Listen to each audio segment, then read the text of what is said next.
So, episode 55 is a special conversation between Tom Sunic and Daryl Davis about race, religion, the founding of America, and many other topics.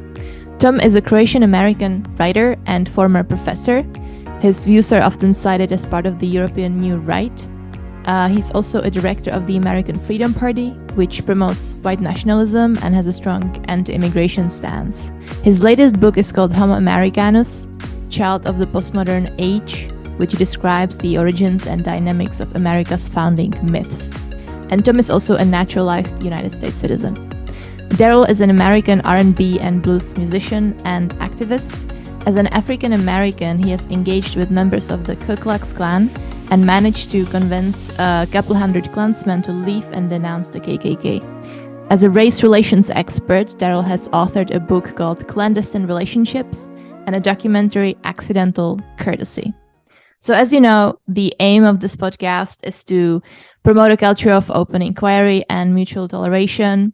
No topic is off limits, and I hope that despite the sort of controversial nature of today's theme, we can still find some level of rough consensus and we can accept one another as human beings. So, Tom, I'd like to start with you. Wikipedia describes you as white nationalist who is critical of Judeo-Christian monotheism, to which you attribute the rise of communism, you come from Yugoslavia, and liberalism.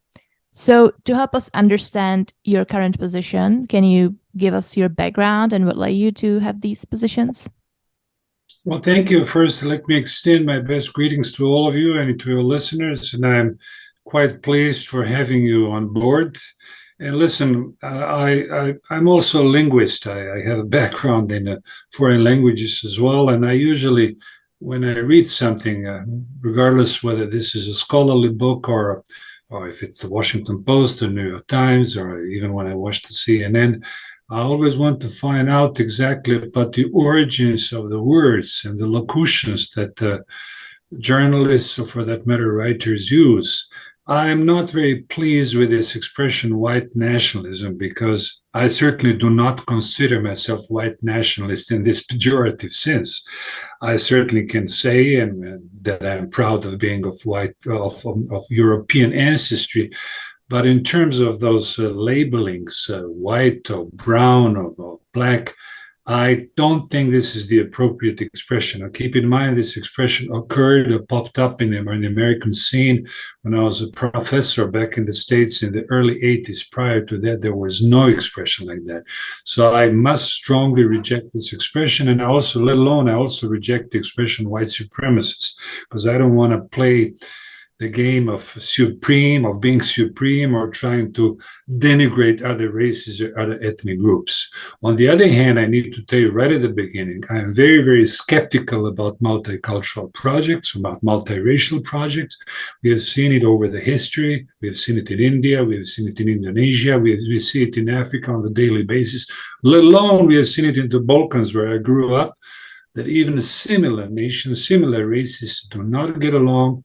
So my first point that I'd like to make, and please feel free to ask me a provocative sub-question if you have, you don't want to force people into fake marriages unless there is a common consensus for this multicultural, multiracial conviviality, you can put it that way. Things always end up very, very poorly and very bad. We had a terrible war over here in the Balkans. You know what happened between Serbs and Croats, despite the fact that more or less Serbs and Croats share the same DNA. Look what's going on in Congo, in Rwanda. Look what's going on in different parts. Well, for that matter, look what's going on in some parts of the United States of America. Well, I wouldn't say people are forced into multicultural marriages. It's the opposite. People are forced to not be able to marry people of other colors. I use the term multicultural marriages. And let me put it that way. I certainly prefer divorce to a faked and feigned marriage.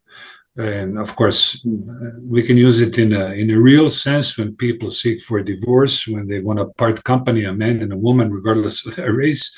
And I also think that if if the country is in the process of balkanization, if there is a great mistrust, let's say, between not just whites and blacks, but also between blacks and Hispanics, and for that matter, between Asian Americans, let's say in Seattle, and versus the African Americans, I certainly prefer, it may sound awful, but the fact of the matter is that the divorce and some sort of segregation is much better to a bloody conflict. That's my first firm statement, because, again, as I said, just look at what happened in Yugoslavia with more or less similar peoples, similar ethnic groups, and I'm not very happy. I'm not proud of it. And in fact, please do not, I don't want to sound too apologetic, and I'm sure that Mr. Davis will agree with me. I'm not trying to play the game of a white supremacist or argue, or for that matter, American Freedom Party. We are not exclusivist in the sense that we are excluding other races and nations. If you ask me personal questions off the on your website, it says you are. It says you're. This is what not my website. This is what other websites say, and I have to put up with that. Back in communist Yugoslavia, let me back up a little bit, if I may. Of course, I had a political asylum in the United States of America in 1983 because, of course, the repression in communism was something. If you are of Russian background, you know what I'm talking about, this gulag environment. So you know how we had to be careful. We actually had to play this game of dual personalities. At home, we were one. We had to display we were quite open, but back out in the open, we had to play the game of this, what do you call this, mimicry, in order to survive, in order to professionally, not just physically survive. So basically, again, I don't want to repeat myself. I certainly prefer a divorce to a feigned and fake marriage. I don't know. I'm pretty much scared. Well, let me put it that way, about this, what do you call it, the balkanization of the United States of America, the increasing trend towards mistrust between different racial groups. And I also got to make here a disclaimer. I do not like being guilt. What's the best expression? I don't like to be guilt tripped, if I can put it that way. Consider, for instance, if you are familiar with that, and I've written quite extensively about this, the resentment, which is still a low level resentment between Asian Americans and Latino Americans. So for that matter, consider also the resentments and often hatred, but not often, well, sometimes the hatred between Latino or Hispanic Americans, who want to put that, in African Americans. So again, when push comes to shove, unfortunately, I know it again firsthand from ex-Yugoslavia, people flock to their tribe, flock to their marriage. Having said that, let me also be quite explicit. The worst people I've met, and I'm sorry to tell you, are unfortunately people of my tribe. The people who have hurt me most were not blacks or Jews, for that matter, or Hispanics, but people of my color, of my skin. And I hate to tell you that. So I'm a student, I'm a scholar, I guess I deal with that. And I certainly don't want to come up with some easy solutions about this glorious future or some brave new world as it was once promoted by the communist commissars, and as it is now being promoted to some extent by the liberal media and mainstream media. I think I've been quite explicit, but please feel free to ask me a provocative question, especially. And Mr. Davis, please feel free if you have any questions. Sure. Well, first of all, again, thank you for having me. It's a pleasure to meet you. I would agree with you with the terms of white nationalism. And I can tell you how I define that. But first, let me say this. I visited your country many years ago when it was Yugoslavia. Mm-hmm. I went to Belgrade and Dubrovnik, and I really, really enjoyed it. It was a beautiful country, very beautiful country. I went to school, to elementary school with many Yugoslavian kids from the Yugoslavian embassy. My parents were U.S. Embassy, State Department. So we served around the world. You're there for 2 years, and you come back home here. So, when you're overseas, all the embassy kids go to the same school. And, wonderful people, wonderful country. In terms of the white nationalism thing, to me, there is no difference between a white separatist a white supremacist, and a white nationalist. And I've been in this, I'm just giving you my definition. Sure. Okay. I've been in this kind of work for 41 years. I'm 65 years old now. Back in the day, the term was called white supremacy. And the Ku Klux Klan was considered, the group for white men to join or whatever. And then later, white women. They considered themselves supreme. And it started out as a small group, but as it grew, so did the hatred, so did the violence. And it became so widespread that the U.S. Congress got involved and passed what were called the Ku Klux Klan Acts of 1871. Congress passed those acts, and that drove the Klan underground in 1871. It was revived in 1915 with the movie Birth of a Nation. And then they had some more bylaws. They changed a few things around, and it just exploded into a big thing. But the term white supremacy carried a negative taste to it because of all the violence, all the murders and lynchings, etc. So what they did was they changed the terminology, rebranded. So I'm a white separatist, because people did not want to join something that had that baggage of supremacy. So in order to increase membership, they said, I'm a white separatist. I don't hate the Jews. I don't hate the Black people. I just love my own race. Oh, okay. Well, I love my own race too. Here, sign me up. And membership increased. As the membership increased, so did the violence. And then over time, they had to rebrand again. And so now they say, well, if you love your country, you are a nationalist. Oh, and by the way, you're white. So therefore you are a white nationalist. Well, why do you have to attach the label white? I would disagree with a Black nationalist. So, why don't we just say we're nationalists? If we are Americans, we're nationalists. We love this nation. You don't have to identify as a Black nationalist or a white nationalist, because that is just rebranding the same supremacy when you identify it by color. As we have a saying, and perhaps you have the same saying in Russia or in the former Yugoslavia, a rose by any other name is still a rose. So let's just call ourselves nationalists if we love our country. You made the statement that you're proud of your European heritage. I understand what you mean. But if we go back, so people say, I'm proud to be white. I'm proud to be Black, white pride, Black pride, whatever. I don't buy into any of that, because if we go back to the original definition of the word proud or pride, it means the feeling that is derived from accomplishment. You mentioned that you've done a lot of writing. You've written some books. You are proud of your work. You're proud of the degrees that you have achieved. You're proud of winning the 10K marathon or whatever. These are accomplishments of which you can be proud. You are European because your parents are European. I can't say that I'm proud to be Black, because I didn't have a choice in that. I did not accomplish that. The only reason I'm Black is because my mother and father were Black. Somebody who's Jewish cannot say, I'm proud to be Jewish. The reason you are Jewish is because your mother is Jewish. You did not do anything to become that. So show me what you're proud of, and then I have a greater respect for that. I'm proud of everybody as a human being, baseline. I say I respect everybody as a human being, but my respect goes up when I see their accomplishments. I'm proud of you, Thomas, for your writing. I'm proud of you for these accomplishments, I'm sorry, I'm using the wrong word. I say, I respect you for your writings. I respect you for your accomplishments.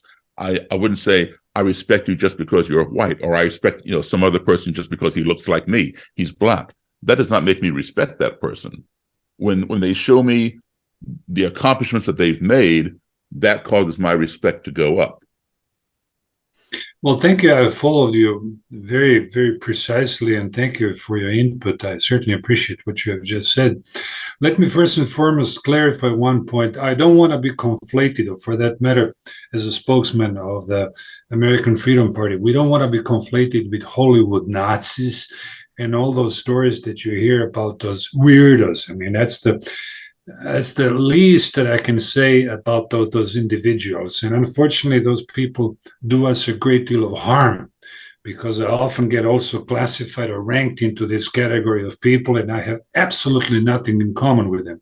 Quite to the contrary, I think that those people are doing a great deal of damage to European heritage, or for that matter, even to this issue, and I will clarify that I'm fighting for. As far as the American Freedom Party is concerned, this is not just, we have absolutely nothing to do with KKK, and I guess this is old news. I may have met some people who probably are familiar with some of those names, and I respect what they're doing up to a certain extent, but I would never involve myself into those escapades with some hoods, and I guess to me it's not just theatrics. This is just bizarre and outright silly, you know. So I certainly reject this type of a conflation, if I can put it that way. I don't want to make this as an apologetic type of a discussion, but again, keep in mind that I strongly distance myself from all those Hollywood Nazis, or the way they are being presented, unfortunately, in the mainstream media. We are not all the same. The American Freedom Party has nothing to do with that. What I keep saying, and I'm sorry if I hurt someone's feelings, I prefer divorce to a lousy and feigned marriage. If it doesn't work between Serbs and Croats, if it doesn't work between Tutsi and Zulus, or Hutsi or in Namibia or in South Africa, let's just make a little digression. I will not harp on it very much. I have some friends in South Africa, and you know, South Africa is a very violence-prone country at this stage. And these are not just whites fighting now the blacks, but also different tribes or different ethnic groups, just like tribes in the Balkans, fighting with each other. So even if, let's say, hypothetically speaking, even those bad whites disappear miraculously, even if they vanish from the earth, I am not ruling out that there will be further ethnic conflicts between Asians and Africans and Maghrebans and so on. I lived for a long period of time in Algeria, and I also noticed that Arabs are not very keen about people down south. So this hatred, this racism, which I strongly reject, other than the fact that we got to examine the root causes of racism, is just doing a great deal of harm. And I'm not happy with the situation in the Balkans either. Now, you have touched also on many subjects, and I certainly appreciate, and I would certainly like to recap them over again. You mentioned something about those semantic distortions, and again, I'm very keen about those the origins and the etymology of those words, because why I'm saying this, in communist Yugoslavia, for instance, in the criminal code, or the penal code as they call it, which I studied quite carefully. My dad was a former lawyer. He was in prison for 4 years for anti-communist activity, whatever that meant. And of course, the communist lingo was very, very specific. They didn't have hate speech. Oh, they actually had the hate speech clause, but they just worded it differently. They had also affirmative action in Yugoslavia, but it didn't last. Look what it ended up with. So basically, no matter how beautiful and how cozy and how romantic our ideas about this multicultural, ecumenic Christian society can sound, as a cultural pessimist, I think it is bound to end up in mutual hatred and violence and unnecessary tensions. So how would you go about the divorce? Yeah, again, the American Freedom Party website says you would expatriate Black people, offer them voluntary payments, and send them to Africa. No, please. We never said that. You know, if somebody said that off the record, that's on the website. Okay, if somebody said it, then I must distance myself from it. You know, after all, I'm a director. It's a small party. It's actually we deal more with culture and cultural wars than with politics, daily politics. I'm in charge of those cultural wars, if you wish. If somebody has said that, then I must extend my apologies. That's not true. I'm basically saying, the African Americans, I'll call them African, blacks. They have all rights, but if for some reasons, if for many other reasons, they prefer to pursue their own career, their own happiness, their own road to happiness, let them do that. Again, I know it may hurt someone's ears. It is better to be segregated than feigning, fake love and conviviality, which ends up in disaster. So again, if you want to segregate people, you would have to use force. No, I'm not saying there is a form of self-segregation even nowadays down south in some country, in Mississippi, or for that matter, Louisiana. If you visit some restaurants, you will notice that if you observe people carefully, you will notice that there is a tendency now, not just towards balkanization, unfortunately, but also self-segregation. I myself, I know it firsthand when I lived in Algeria. Whites, sort of congregate together, sort of subconsciously they feel more enamored with their people of their brand. I'll put it that way. Although I must say again, people who have hurt me most in my life personally, this is off the record, you don't have to record it, have been whites. They have really hurt me most. But basically what I'm saying, and you have enough empirical examples, that there is now a tendency, and I guess I'm sort of repeating myself, towards self-segregation. And I'm not advocating, please, we are a law-abiding party. We are a law-abiding cultural cynical, as the French say, as a cultural grouping. And we certainly do not wish to expel the blacks, or for that matter, Asians, whoever they are, as long as they are law-abiding citizens. However, again and again, and I hate to repeat myself, I know that if you force by some decrees, be it affirmative action, which I'm quite critical against, be it some ethnic sensitivity training, be it some fake love and about some plural society where people congregate with each other, I don't like fakery. I don't like this mimicry, because I know it firsthand, unfortunately, from communist Yugoslavia. When we as kids, we had to go to Belgrade, we had to, sing songs about brotherhood and unity. And I'm pleased that the gentleman, Mr. Davis, visited Belgrade. But this was just a surface. This was just a show in a Nietzschean way. It was just a surface. And it lasted until 1990. And nobody could even understand that this false and this fake country could fall apart in a brutal war where neighbors literally started, whacking on each other. So this is exactly I don't want to say exactly, but to some extent, this climate in the United States of America, especially the climate which is being imposed, on a federal level, may not end up good. Well, you and I have a lot in common in that regard, for sure. We have a lot more in common, I know. But in this regard, you mentioned, growing up as a kid, you had to sing songs of brotherhood, et cetera, et cetera. Now, let me give you the same thing from my side. Growing up as a kid in school, I had to stand and sing the national anthem and hold my hand over my heart and say the Pledge of Allegiance. And part of these words are, one nation, indivisible, with liberty and justice for all. Here I am saying those words, and the United States, as you well know, as you pointed out, is not one nation indivisible. It's a very divided nation, all right? And there is not liberty and justice for all in this country, especially for people who look like me. So, but it's something that we aspire to, that we hope that we can get to. And I know what you're saying about self-segregation. I see that all the time. I don't engage in it, but I see it all the time. I think, there's a quote that's my favorite quote. It's by Mark Twain, and it's called the travel quote. And Mark Twain said, "Travel is fatal to prejudice, bigotry, and narrow-mindedness, and many of our people need it sorely on these accounts. Broad, wholesome, charitable views of men and things cannot be acquired by vegetating in one little corner of the earth all one's lifetime." And that is so true. I've never felt a tribal thing, because as a young child, I was always around people from all over the world. I didn't know tribalism, and I guess that matured into me as I matured. Perhaps if I had lived here my whole life and never traveled, maybe I would stay as far away from those people and do a lot of self-segregation.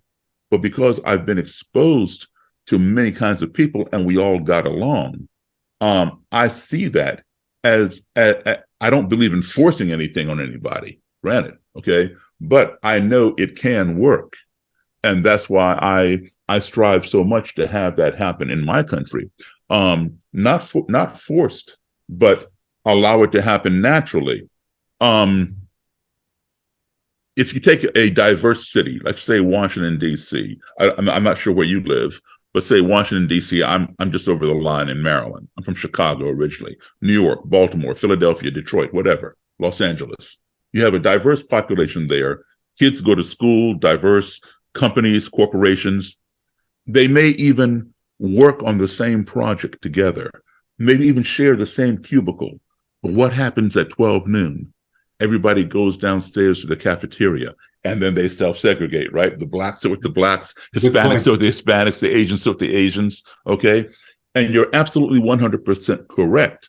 Does it mean that they are racist? No, not necessarily. People tend to feel more comfortable around familiarity, right? They feel more comfortable with somebody who looks like them or shares their language, their religion, their culture, whatever, and that's fine. Now, if you were to walk across the cafeteria and go sit at one of their tables and they say, oh, no, you go back to where you belong. Well, yes, there's a problem there, and that problem needs to be addressed, okay? But for the most part, they're not racist. They're just feeling more comfortable. They prefer to be around somebody who looks like them or shares their culture. I don't have a problem if somebody prefers to be with, okay, let's say women, for example. Okay, let's say I prefer blonde women or a redhead or whatever. That's fine. But if I say I prefer blondes and we need to get rid of all the redheads and all the brunettes, then there's a problem. So if somebody prefers something, that's one thing. But if you prefer it to the extent that you want to eliminate the people who don't fit what you prefer, then there's a problem. Absolutely. Mr. Davis, Call me Daryl, please. Daryl, I think I was going to say Daryl as a matter of I certainly am not the first person. I certainly have much more in common with you than with many of those self-proclaimed Hollywood Nazis with tattoos, with earrings, or what have you. I know them very well. In fact, these are the people who do this great deal of harm. And I eject their violent rhetoric, and I'm not saying that because I'm afraid of something. I know that this is not a way to go. But on the other hand, I'm very skeptical. You got to understand me. I'm skeptical of communism, but I'm also skeptical of liberalism. And yes, I must admit, and I don't want to hurt your feelings or the feelings of your listeners, I'm also skeptical of Christianity and Christian ecumenism. So I guess unlike many of my colleagues who call you a white Christian nationalist, I'm not very much fond of this egalitarian preaching by St. Paul and so on and so forth. I do believe in intrinsical differences of people. Having said that, being different doesn't mean that somebody is better or good or bad. I know very well what happened to hundreds of thousands of Indians in America. I know very well what happened to Americans, to Black Americans. But I don't want to share this blame and this total guilt that has been imposed upon us in the media, in academia, and so on, which I know firsthand. Why do we, for instance, again, a topic we can probably discuss about some other time on our show. Why don't we never talk about the Arabs who actually were crucial in Arabic tribes, Muslim tribes were crucial in the black slave trade back in the 18th and 19th century, what is now Algeria and so on. And I certainly do not condone the violent rhetoric used even by quote unquote some of the people that I'm familiar with, nor do I condone this ecumenical, liturgical, what do you call it, the church gospels that you hear on the Sunday sermons. Of course, I was raised as a Christian and so on, but as far as this topic is concerned, I'd rather not talk about this because I always run the risk of antagonizing many of my colleagues and friends who are devout Christians But what is a devout Christian? Devout Christian, somebody who goes to church, who truly believes in the gospel and who truly believes in the equality of all human beings. When I say that people, but people can go to church. I was raised a Christian. I was a deacon in my church. A disciples of Christ. And people can go to church every Sunday, but doesn't mean that they practice.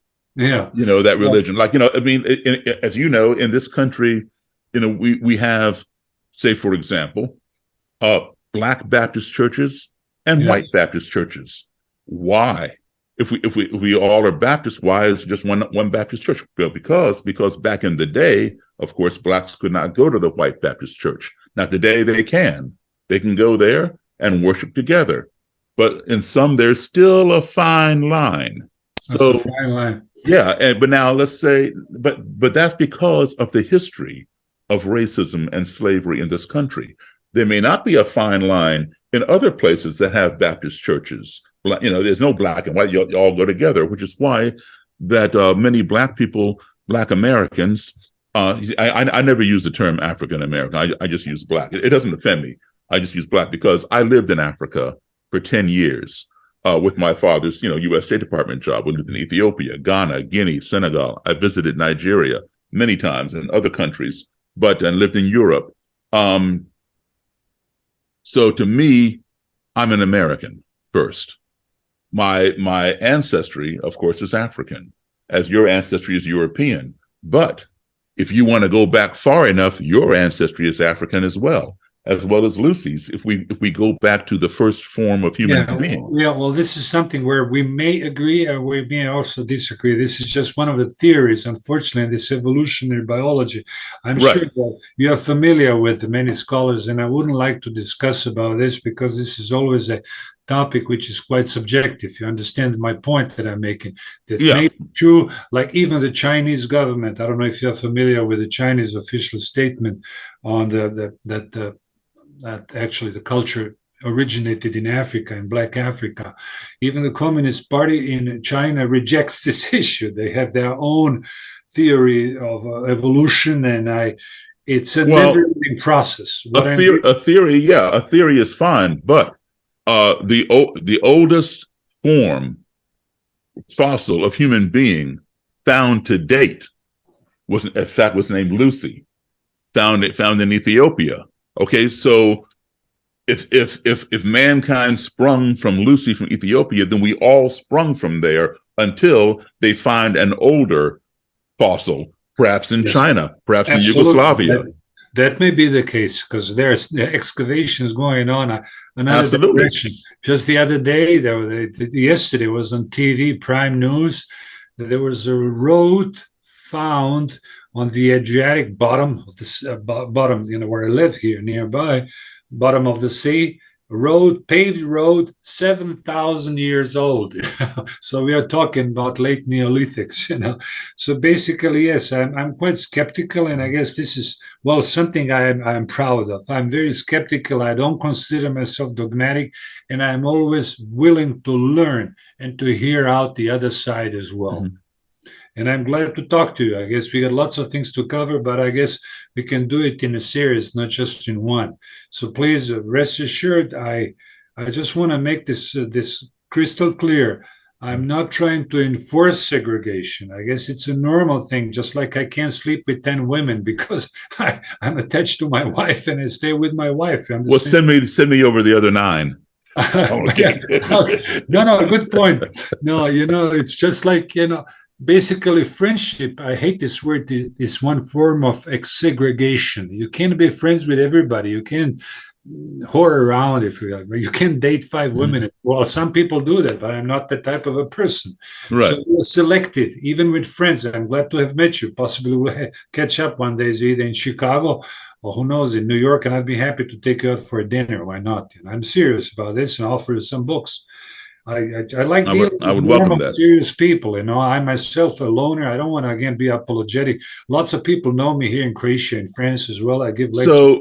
So if somebody were to marry intertribally or interracially or interreligiously, a Jew marry a Catholic, a Black marry a white, a Hutu marry a Tutsi, would you, if they wanted to do that, would you have a problem with that? Well, I guess I'll be quite frank with you. It just first comes love and emotions. There's no question about that. If people are really attached to each other, I don't care what their race is. But I think that especially nowadays, post-modernity, the young couples should be a little bit more careful about their genes, about DNA, and they should also figure out, especially in America, where you have 70% of marriages end up in marriages, both white and black and everything. So I guess what was wrong with that? Who my partner is, and I certainly would prefer to have a partner of my color, of my skin, provided also the partner has not the how can I say, the qualities, the spiritual and intellectual, spiritual qualities as I do, or also not just qualities but also some flaws. Okay, so what would you do? I'm basically saying that people should stick together, the same, and diversity, again, a term I'm very skeptical about because it reminds me of a nova lingua in communist Soviet Union and communist Yugoslavia, diversity. What does diversity mean? Wait a second, we got to specifically define what diversity is. Rome was diverse, but it didn't last long. America has promoted diversity for a long period of time. Look where it's headed now. So again, there are also some linguistical or some semantic issues that we need to clarify, because otherwise we'll end up with what do you call it, with some misunderstandings. When I communicate, Daryl, be it with you or with Lucy, I hope she'll have a chance to ask me a question as well. Lucy, or for that matter, anybody else, I want to know exactly what he means by those locutions, by those words. How does he translate, under quotation marks, those words? Because unfortunately, those words often lead to different semantic distortions and different, be it in the judiciary, be it in academia and elsewhere. Just like me being branded a racist. I'm not a racist, but I'm aware of the fact I grew up with Schopenhauer, Nietzsche. I read the classics. I'm dealing with the classics very, very much, and I'm certainly proud of the fact that much has been produced in Europe over the last 2,000 years. Let alone that I'm also aware that I'm not trying to beautify and embellish the image that Europe, ever since, prehistoric, ever since Troy, all the way from Troy to the 30 Years' War in the 16th century, and then the First World, Second World War has basically been what? A white civil war. So whites are killing each other like crazy. So I'm aware of it, So all things considered, all my pride, all you call it whichever way you like, all my identity, if you wish, I put it in perspective. I'm aware of the fact, even if some of my colleagues, if I can just elaborate a little bit on, they think that, if the blacks, or for that matter, 50 million non-Europeans, mostly Muslim non-Europeans, who have settled down in Europe over the last 50 years, and even if they were miraculous to disappear, let alone even if 2 million Jews in Europe, or for that 6 million Jews disappear, the things would be honky-dory. Far away from it. Probably the white would start killing each other again. So I do not think that there is a formula how to achieve a quote-unquote a good society. I myself, perhaps you know him. Do you know Jared Taylor? Sure, I know him very well. We have known each other since 30 years, although in our approach we are quite different. Yeah, I know Jared too. I've been to Jared's house, and Jared plays music. I've played music with him. He lives not too far from where I live, but I don't send my regards to him. We were in Budapest 5 or 6 years ago, but as I said, we are different. Now his approach is eugenics, right? Yeah. I'm not so in agreement with eugenics. But speaking of which, so you married this woman that you're with today, and you were emotionally attached to her, you were spiritually attached to her, et cetera, et cetera. she is your choice. You're very happy. But now with Ancestry and all these other platforms that you can check your DNA, if you were to find out that this woman has Jewish blood or has ancestry from Africa or whatever, Black ancestry, would you divorce her? No, I wouldn't. Why not? Because again, it doesn't show. I mean, her phenotype looks pretty much. No, it has nothing to do with what it shows. Yeah, okay? I understand this is a phenotype. Yeah, but again, as far as genotype, well, it's good. I've been thinking about doing this exam and so on, but I'm not too much obsessed with it. As I said, you might find out something you don't want to hear. No, I'm aware of the fact that there are no clear-cut races. There are different sub-races. Even for your information, I've been dealing with that because this is also part of my subject, and I've written about this in the Occidental Observer. It is the German population, even prior to the Second World War, during the Weimar Republic, and even during the war, in fact, during the Third Reich, there were only 8% of pure-blooded Nordic the Germans. Other Germans, or the 6 million Germans, they were either Westish, or they were Ostish, or what they call they were Mediterraneans, they were Dinaric, and so on. So there is no such thing as pure race. There's absolutely none. Well, there's no such thing as races. There's only one race, the human race. Okay, race is a man-made construct, right? I must disagree with you, because this reminds me very much of this Catholic of a Christian type of a rhetoric. I certainly appreciate your views, and this is after all Pius. What is this? Pope in his encyclical in 1933 said there's no races. There's only one human race. But I happen to disagree with this statement. I don't believe in egalitarianism. I think that we are different. And this is what I call true differences. Somebody is skilled to be a good poet. Somebody is skilled to be a good violinist. I'm probably as good as a linguist because I can give a good lecture in French and in German with almost no accent. I'll have a lecture now in Germany shortly, but I'm very poor in mathematics, I got to tell you. I'm very poor. I have a poor sense of orientation. I'm a man of the metaphor. I'm not a man of the mathematics. So that's the only diversity, that's the only difference I appreciate. I appreciate you for what you are, not what you would like to be. So that's what I have to say. And I reject this term, there's only one race, because it does remind me not just of the Christian dogma, but to some extent in a secular version also of the Marxist dogma that all people are equal, that we just got to shorten their heads if they are way too long, or stretch their legs if they are way too short, and then we all be equal and everything will be fine. I guess this type of a utopian talk is as well as good as it may sound, I'm a little bit skeptical of. But that's not a theory. It's a scientific fact that we share. You said you share a lot of DNA with the people that were fighting against each other in Yugoslavia, the Serbs and the Croatians. Okay, you and I share 99% of the same DNA. Well, but there's only 1% left, and that's one thing that we also got to consider. Yeah, Daryl Davis, and I would certainly appreciate, quite frankly, spending some afternoon, and more than that, even a week with you and talking about those issues. I'd love it. Those quote unquote big time Nazis, whatever they call themselves, those jerks, I call them idiots. But on the other hand, if we can establish a good friendly relationship only on the basis of recognizing, acknowledging, asserting our differences, be they spiritual or physical differences, well, even physical differences. Okay, let me just back up a little bit, because again, I've written quite a bit about this, so you may want to promote a little bit the Occidental Quarterly, what I've written about races. Sometimes you come across people, and I've met quite a few of them, I don't want to mention their names because that wouldn't be fair, who look very Aryan, who are proud of their biceps, who are proud of their blonde skin and blonde hair, what have you, but who are such jerks and who are people of no character whatsoever, who have criminal chromosomes, if I can put it that way, who are probably not killing people, but who like to steal and embezzle money and so on and so forth. So I'm very, very careful about choosing my partners and also choosing my mates, if you wish. But I always recognize and I always assert I always keep saying we have to acknowledge our differences.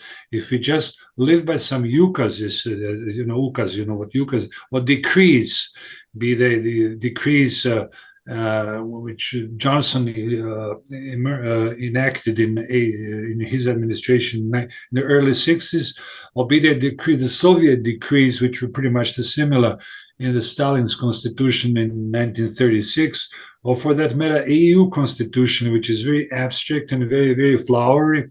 I'm very skeptical and quite pessimistic about this because I know firsthand it will not end up good. So if you look at our society and the trends that we're seeing, by 2040, there will be more people of color in America than white people, right? Well, and perhaps 300, 400 years from now, we will merge into one race, which is a mixed race. That may be the case, but we'll see. So isn't that better? Isn't that the ideal society? That may be. Again, this is very Christian-like, very communist, but at the same time, very Christian vision of this one race, one humanity. And even this term is very abstract, humanity. Was it? You know, I would have to disagree there because, let me tell you, back in the 1940s and 1950s, when racism was a lot more rampant than it is today in this country, many Black Americans moved to France. Yeah. Okay, why? Because they were treated as equals. They were not Black, they were not white, they were treated as human beings. Okay? They were being treated better by white people in France than they were being treated by white people in their own country. So it wasn't, they didn't look at color over there. So it had nothing to do with Christianity. If it had to do with Christianity, you could say they were more Christian than American Christians. Because, you know, if you deal with Christianity, Jesus loved everybody, the lepers, the prostitutes, the criminals, the ill, et cetera, et cetera. That is true Christianity, not separating people. Well, that's the fake Christianity that this country thrives on. Daryl, I agree with you, but again, no harm is meant. But I do not follow the Christian gospel. I think that most of our ills in their secular versions can be traced back to early Christianity, to St. Paul, and to early epistles. And I guess this is something fundamentally where we disagree, because on a theological level, I feel much more at home, and if I can metaphorically speak, in reading Homer and the Greek classics than reading Christian apostles or evangelists and preachers. But you know, we all can learn whether you read the Iliad or the Odyssey or of Homer, or whether you read something by Confucius. You know, everybody has something to offer. That's how we broaden our minds. That's how we grow. That's how we learn. We expand. Sure, you know, Europe is Shakespeare, but you know, what about Langston Hughes? What about other great authors, Baldwin and many other people? We all can absorb that. Pardon me? Yeah, I read Baldwin when I was a kid. He made some very good books. I have one question for you. If Yugoslavia had never had that civil war and split, do you think your views would have been different? Well, you first have to put the blame, and I usually put the blame on nationalists. No, I'm not blaming it on anybody. I'm just asking if you had never had experienced that civil war, you lived through it, you were there when it happened. Yeah. Actually, I was had an impact. In the States, you know, I came back in the midst of the war. I moved here and I worked as a Croatian diplomat for quite some time, and I held lectures in Amsterdam and all over Europe, even for people of mixed ethnic background, and I was very well received. And basically, you're asking me a hypothetical question. Again, take Yugoslavia, take, for instance, South Africa, which is a sorry case, with all due respect for Mandela, but look what this experiment has turned into. Look what happened to India in 1946, 47. There were millions of people who were slaughtered, Muslims against Hindus and so on, when Pakistan bailed out, and then in Bangladesh in 71, 72. then what do we have in Afghanistan? Also, you have different tribes, let alone in Africa. Well, I hate to use the word tribe. These are ethnic groups. They have their pride, and I certainly respect many other. When I was a hippie back in 71, 72, I traveled to Afghanistan. It was my hippie days. And I enjoyed very much talking to those Afghanis because they were people of utmost pride, and they had a certain stamina and virility, which I certainly admired in its own way, its own fashion. And I certainly don't mind, meeting people of different ethnic groups as long as I can communicate with them and I can learn from them. I know firsthand if I were now in Australia, or for that matter in Zambia, or for that matter in Congo, if I get stuck someplace, I would probably be helped out, and I would be probably find much more warmer welcome by some native people than by my own whites. So I'm aware of that. I've traveled around the world just like you did. But again, I hate, and let's do that if I can wind up.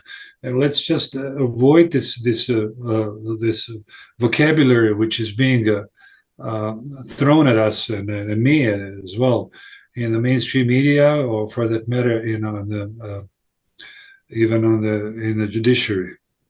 Well, as Lucy pointed out, the demographics in this country are going to be 50-50 by 2042, and then between 2045 and 2050, whites will become the minority in the United States. Whites are already the minority globally, but in this country, they are the majority. There are plenty of white people in the United States who don't care. They say, hey, that's evolution. It happens. It doesn't bother me. No big deal. I don't worry about it. But then there is that segment of our population that feels that their identity is being erased, being squeezed out. Their mentality is, hey, we discovered this country. We built this country. We wrote the Constitution. And now people are here who don't look like us, and they're moving us out. And that's bogus. That is not true. First of all, they didn't discover the country. People were already here when they got here. So, everybody built this country. Everybody has a stake in this country. We need to get along. We talk about third world countries in this country. We talk about third world countries, right? But, perhaps we are the leading nation. We are the greatest nation in the world when it comes to technology. But we may be a third world country ourselves when it comes to ideology, because there are plenty of other countries that have female presidents, female prime ministers, etc. And they're more concerned, can we have somebody who can lead the country? They don't care about the person's gender or religion. Over here, you go back to 2008, you had Obama, Hillary, Mitt Romney, and McCain, or whatever. Every day, I don't care what channel you watch, MSNBC, CNN, Fox News, whatever, all day long, the conversation was, can a black man be president? Can a female be president? Can a Mormon be president? Who cares what the person's religion, gender, or color is? Can we have a president in this country that can lead this country? Back in the early 1960s, right, it was, can a Catholic be president? When John F. Kennedy was running. We need to take our ideology and bring it up to the 21st century where our technology is. Yeah, with all due respect, Daryl, but you are echoing basically the sentiments of people who are in charge of former Yugoslavia. I don't think that they were all necessarily bad, even if they were communists, whatever, policemen. But their dream of having this multi-ethnic, multi-racial, multi-religious Yugoslavia just didn't pass its test, didn't pass its exam. So I'm not ruling out. I don't want to give any formulas. This is not my style. I don't know what may happen to the United States of America in the years to come, but I'm not ruling out the possibility, a working hypothesis, that some country may segregate, be it Texas, be it Florida, whatever, or California, or some portions of it, because America is a huge place. It's 3 times the size of the European Union. And I'm not ruling out, also given the amount of weapons and armory that Americans have over 13 million or 300 million, whatever, that there might be some civil disturbances. There may even be some we just had one on January 6th. Absolutely. But this is, I'm not ruling that out. Who could have predicted that? I mean, we can now speculate. We can quote Huntington. We can, Fukuyama. We can talk about the end of history. But the fact of the matter is, again, I'm talking from my perspective. I'm a cultural pessimist. I believe in the cyclical nature of history. I don't think that even with the European Union, or even with Biden's second tenure, things will be hunky-dory. I think that history constantly evolves and revolves, and we may end up with peaceful periods, but we may also end up with very, very gory and violent periods. Okay, so let me ask you a question. So sure. when 9/11, okay, we were divided in this country before 9/11. Mm-hmm. We were divided before Hurricane Katrina and numbered of disasters here. Okay, but when 9/11 happened, all of a sudden, people in this country didn't care what color you were, what religion you were. We bonded together. We're American. We're going to stand up against these people who are invading us. When Hurricane Katrina practically wiped out New Orleans, people came together. Right. White, black, etc., to help each other out. Okay, so why can we forget about somebody's religion, somebody's color, somebody's whatever, when there is fear and there is a disaster going on, and then in times of no war or whatever, we want to fight each other? I'm interested in your opinion on that. Why do we come together during those times? I will try to be self-critical. Look at the history of Europe. Despite all this pride that I mentioned earlier, despite all this massive heritage in writings and music and architecture, you name it, the Europeans have been fighting each other desperately ever since Troy, and even if you look Homer, of course, Troy. And then, of course, look at the first century, even during, of course, during the period of early Christianity, you have different sects, and then, of course, you have the religious wars. There were terrible wars. I don't know how people realized that during the 30 Years' War, 17th century, over 6 million Germans, in fact, the German population perished. And then you have the 7 Years' War. Then you have the First World War and the Second World War. I guess this is just something I take as a given. Not that I'm espousing that. It's just my nature. And as I said, I'm a cultural pessimist, and I don't believe in this fancy homilies, or whatever you want to call it, in this baby talk about a beautiful world where we'll all hug each other in some multicultural and multiracial embrace. No, it won't work. I mean, I would love it, but I'm not a political idealist. I'm trying to be political, if you wish, political nihilist, in a sense that I don't believe in a betterment of human nature. I think we have actually devolved into beasts much more than ever before. I was interviewing a Klan leader one time. Yeah. And I had asked him, I said, what would you do, if your daughter were to date or marry a black guy? I'd disown her. I'd get rid of her, Mm-hmm. And I said, why would you do that? Because it's not right, blah, blah, blah. And he goes, how would you feel if one of your children were to marry a white person? I said, I wouldn't care.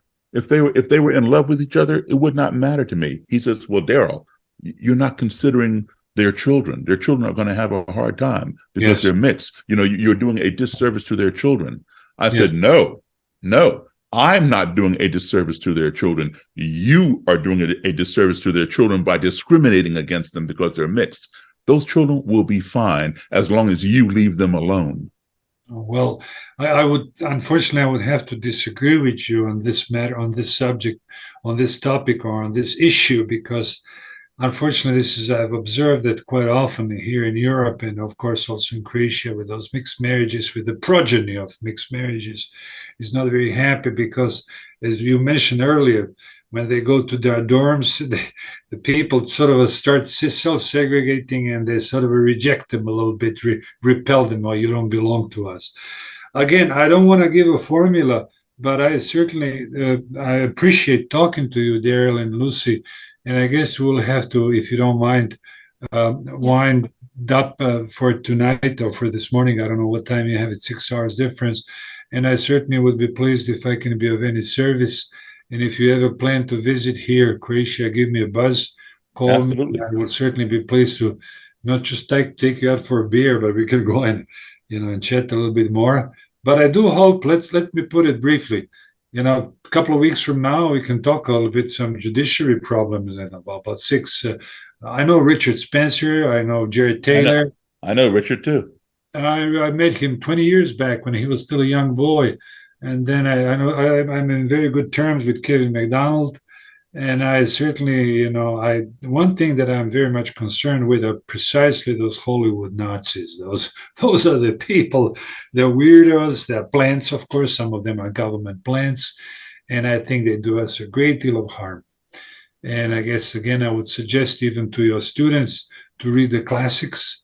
If they are Africans, if they are blacks, let them read their stuff. Let them.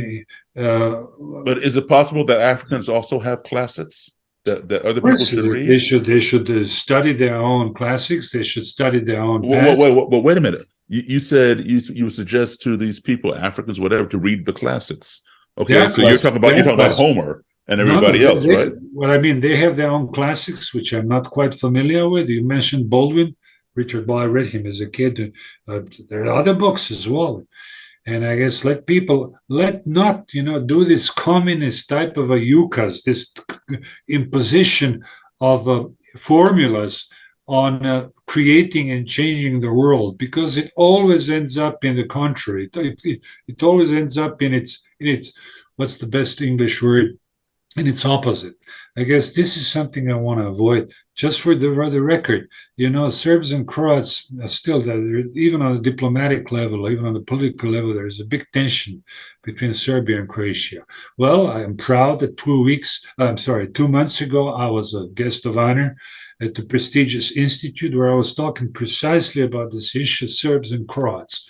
And I was, I don't want to say that I was welcomed as a king, but they treated me very nice, and I spoke exactly on a local level. I didn't bring up the issue of blacks and Hispanics and so on, but I did draw some parallels between ex-communist Yugoslavia and the process of the Balkanization in the United States of America. So again, I'm open to discussions. I'll be more than pleased to give a lecture at your university or college. I'm at your service. It doesn't have to be necessarily about daily politics. It can be something about philosophy or literature. So thank you very much for having me on your show. Thank you. Thank you, Tom. I hope we can meet in person one day, whether it's in the US or in Europe.